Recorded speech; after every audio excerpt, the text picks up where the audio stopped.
રાજકોટમાં બાબા બાગેશ્વરની કથા શરૂ થાય ને તે પહેલા જ વિવાદનો મોટો ધડાકો થઈ ગયો છે. વિરોધ કરનારાઓને હવે હિન્દુ યુવા આગેવાને ખુલ્લી ચેતવણી આપી છે કે આડા આવ્યા તો ગંભીર પરિણામ આવશે.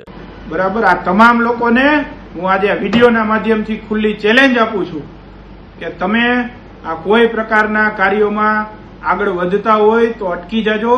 જો તમે આ હિન્દુ સનાતન ધર્મના આ કાર્યમાં જો ક્યાંય વચ્ચે આવ્યા તો તમારી હારે ગાંધી માર્ગે નહીં પણ ક્રાંતિના માર્ગે તમારો હું વિરોધ કરીશ. રાજકોટમાં યોજાનારી બાગેશ્વર ધામના ધીરેન્દ્ર શાસ્ત્રીની સનાતન સેતુ કથા શરૂ થાય ને તે પહેલા જ વિવાદોના વંટોળે એવું જોર પકડ્યું ને એક તરફ કથાનો વિરોધ થઈ રહ્યો છે ને બીજી તરફ હવે હિન્દુ સંગઠનો અને યુવાનો પણ ખુલ્લેઆમ મેદાને આવી રહ્યા છે. હવે આ બધાની વચ્ચે હિન્દુ યુવા આગેવાન જિગ્નેશ રામાવતે નિવેદન આપીને વાતાવરણને ગરમાવી દીધું છે. તેમણે વિજ્ઞાન જાથાના જયંત પંડ્યા અને પુરુષોત્તમ પીપળિયાની સામે આક્રોશ વ્યક્ત કરતા કહ્યું છે કે સનાતન ધર્મના કાર્યોમાં અવરોધ ઉભા કરનારા તત્વો હવે સાવધાન થઈ જાય. ત્યારે રાજકોટના ધાર્મિક અને સામાજિક વર્તુળોમાં આ નિવેદન બાદ ખળબળાટ મચી ગયો છે. ત્યારે જિગ્નેશ રામાવતે શું કહ્યું ને આવો સાંભળીએ. મનોજવમ મારુતુલ્ય વેગમ જીતેન્દ્રમ બુદ્ધિમતામ વરિષ્ઠમ વાતાજમનમ વાનરુખ્યમ શ્રીરામ દૂતમ શરણમ પ્રબધ્ય.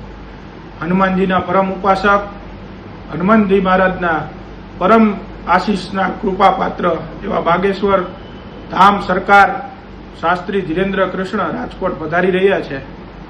ના આગમનના આયોજનમાં અમુક હિન્દુ વિરોધી તત્વો જે ખોટે ખોટા પોતાની સસ્તી પ્રસિદ્ધિ મેળવવા માટે જે કાંઈ પ્રકારના વિડીયો બનાવે છે, છાપામાં સ્ટેટમેન્ટ આપે છે, બરાબર, આ તમામ લોકોને હું આજે આ વિડીયોના માધ્યમથી ખુલ્લી ચેલેન્જ આપું છું કે તમે આ કોઈ પ્રકારના કાર્યોમાં આગળ વધતા હોય તો અટકી જાજો.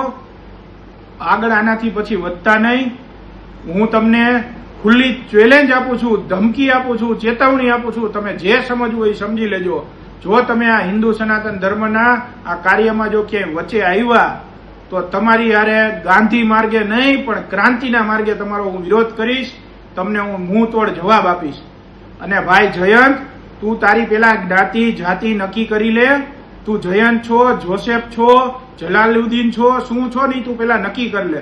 બરાબર, તું એમ કહેશ કે ઓલી પાર્ટી જાદુઈ છે ને એમાં આમ થઈ જાય તેમ થઈ જાય તો ભાઈ પાર્ટી લઈને દરબાર તું ચાલુ કરી દે.